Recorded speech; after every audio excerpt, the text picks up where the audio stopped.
China's vanishing population, an unspoken national catastrophe. China is confronting what may be the most disturbing reckoning of its modern existence. Beneath official declarations of stability and recovery, a far darker reality appears to be unfolding, one marked by emptiness, silence, and the unsettling absence of people. Across cities, towns, and villages, observers are asking the same question: where has everyone gone? For decades, the Chinese Communist Party has asserted that China's population stands at approximately 1.4 billion.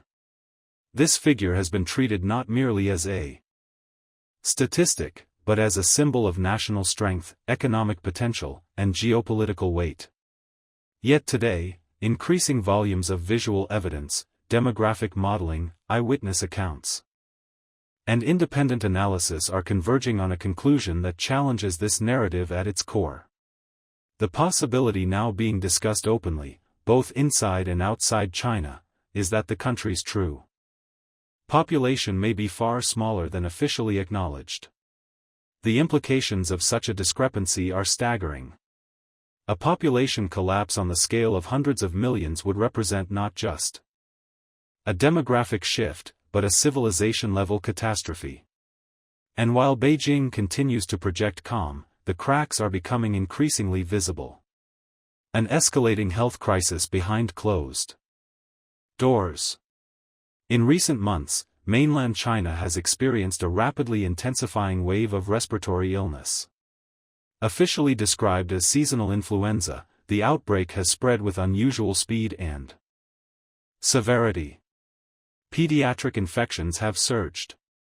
Hospitals, particularly in urban centers, report overwhelming patient loads. Schools across multiple provinces have been forced to suspend classes due to widespread illness clusters. Yet many citizens do not accept the official explanation. On social media platforms, especially those accessible outside China, growing suspicion suggests that what authorities are labeling as influenza may in fact be something far more serious. Comparisons to the early stages of the COVID outbreak are frequent and emotionally charged. Reports from within China indicate that severe cases and fatalities have increased by approximately 40% compared to the previous year. Families speak of sudden deaths among otherwise healthy young people, rapid deterioration following mild symptoms, and cases of white lung pneumonia appearing with alarming frequency. These accounts mirror patterns seen during earlier, officially denied epidemic waves. Online commentary reflects deep distrust. Many citizens argue that renaming the disease does not change its nature. Others accuse authorities of deliberate deception, claiming that years of forced vaccination have left segments of the population immunologically compromised, resulting in severe complications and heightened mortality among younger age groups. The official silence surrounding these claims has only amplified public fear. Hospitals, crematoriums, and the evidence of excess death. As illness spreads, another disturbing pattern has emerged. Across various regions, crematoriums are reportedly operating at or beyond capacity. In some areas, new facilities have been expanded or placed into continuous operation without public explanation. While death statistics remain tightly controlled, the physical infrastructure required to process the dead tells a different story. Families describe difficulties obtaining accurate death certificates. Causes of death are often recorded vaguely, using generalized medical terminology that obscures the underlying condition. In some cases, documentation is delayed or denied entirely. These practices create an environment where excess mortality can occur without being reflected in official data. Epidemiologists and demographers note that when death registration systems lose transparency, population figures rapidly diverge from reality. Independent researchers analyzing satellite imagery, nighttime light emissions, energy consumption, and transportation flow have identified consistent declines across multiple indicators of human activity. These signals, largely immune to political manipulation, suggest a sustained reduction in population density in both urban and rural areas. Ghost cities, empty villages, and the geography of absence. Perhaps the most striking evidence of demographic collapse comes not from statistics, but from what people see with their own eyes. Across China, videos and first-hand accounts document neighborhoods once filled with life now standing eerily silent. In northeastern provinces such as Heilongjiang, Jilin, and Liaoning, entire villages have been abandoned. Houses remain locked, streets empty, and farmland untended. Residents report that over the past 3 to 4 years, repeated lockdowns, economic stagnation, and social disruption have driven younger generations away, while the elderly have either passed away or been relocated. In some mountain villages, only a single elderly resident remains. In others, no one at all. Urban centers tell a similar story. Commercial streets that once bustled with activity now see days pass without a single customer. Vendors stand idle. Shops close permanently. Entire apartment complexes sit dark at night, with occupancy rates reportedly falling below 20% in some city centers. In Jilin province, apartments are being sold for mere tens of thousands of yuan, prices unheard of just a decade ago. Harbin, once a thriving industrial hub, now exhibits vast swaths of unlit residential towers. Nighttime aerial footage reveals cities hollowed from within. These are not isolated pockets of decline. The phenomenon is widespread, cutting across regions previously considered economically resilient. Demographic models and the question of missing millions. Amid this visible emptiness, independent demographic models have produced conclusions that many find shocking. Some estimates suggest China's true population may now lie between 500 and 800 million, far below the officially claimed figure. These models draw on multiple data sources: food consumption, salt usage, mobile phone activity, school enrollment, pension payouts, and satellite-based measures of human presence. When cross-referenced, these indicators consistently point to a population base far smaller than advertised. Even conservative analysts argue that natural population decline alone cannot explain the scale and speed of disappearance observed. Birth rate collapse, while severe, unfolds gradually. What China appears to be experiencing is sudden and acute. Some experts believe the true death toll from successive epidemic waves since 2020 may be far higher than acknowledged. Others argue that authorities may be dispersing population losses across multiple reporting periods to avoid triggering social instability. Regardless of the precise number, the mismatch between official claims and lived reality has eroded public trust at a fundamental level.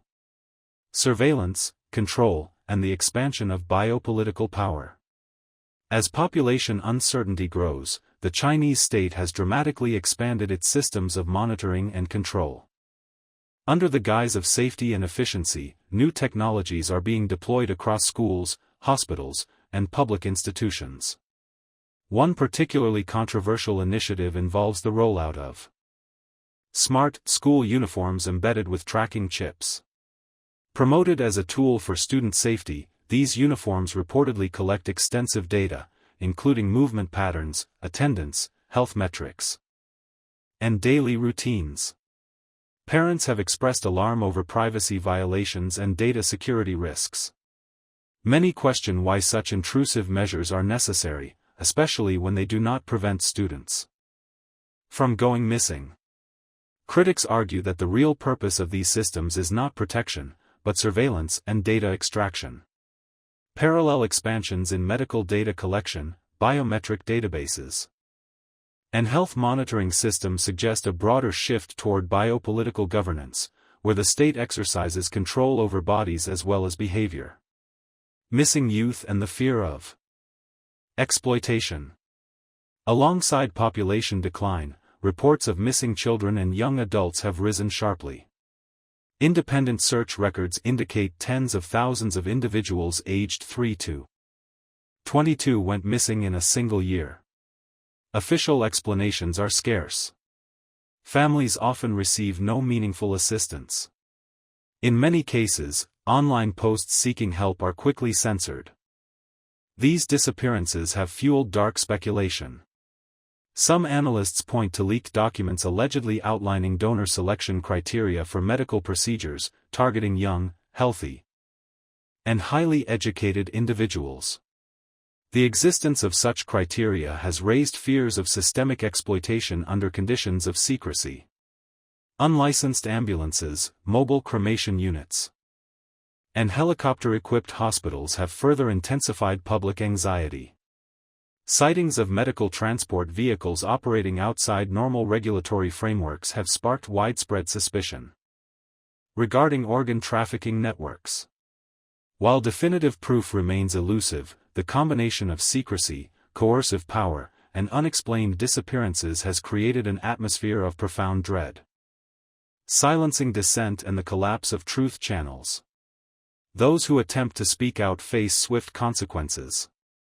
Lawyers, activists, and independent commentators who challenge official narratives often find their social media accounts erased, their movements restricted, or themselves detained.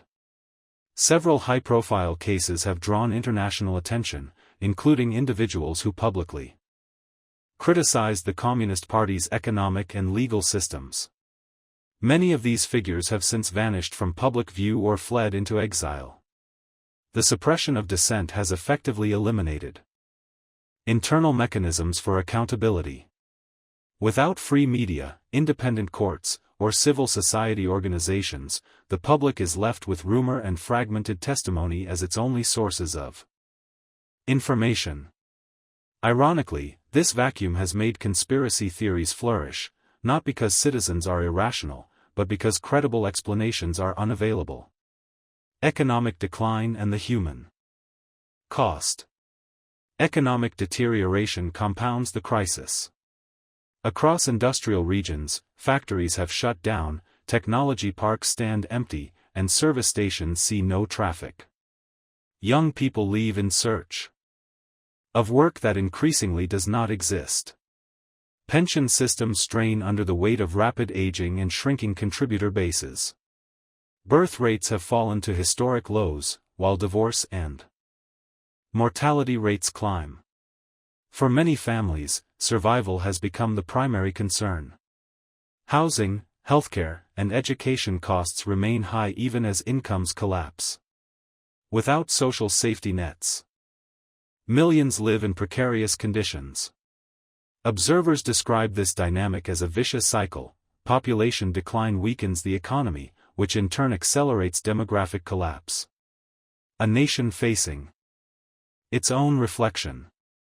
China today remains operational, its trains run, its institutions function, its cities appear intact. Yet beneath the surface lies an unsettling truth: the human presence that once animated this vast society is thinning. Streets are quieter.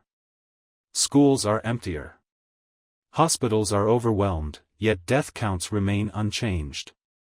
Villages vanish without ceremony. Cities dim at night.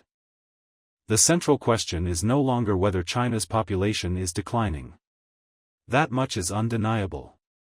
The question is whether the scale of loss has crossed a threshold from crisis into catastrophe, and whether the truth can be revealed without destabilizing the entire system.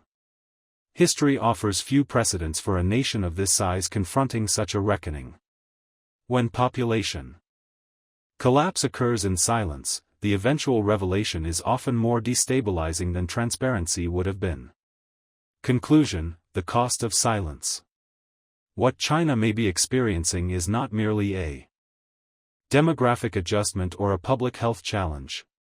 It may be the gradual unraveling of a social contract built on controlled information and enforced optimism. When a government cannot speak honestly about who has died, how many remain, or what forces are reshaping society, it forfeits its credibility. Stability maintained through suppression is temporary. Reality, eventually, asserts itself. If the official narrative continues to diverge from lived experience, the gap will widen until it can no longer be bridged. At that point, the consequences will extend far beyond China's borders. The world is beginning to notice the silence. And silence, in this case, may be the loudest warning of all.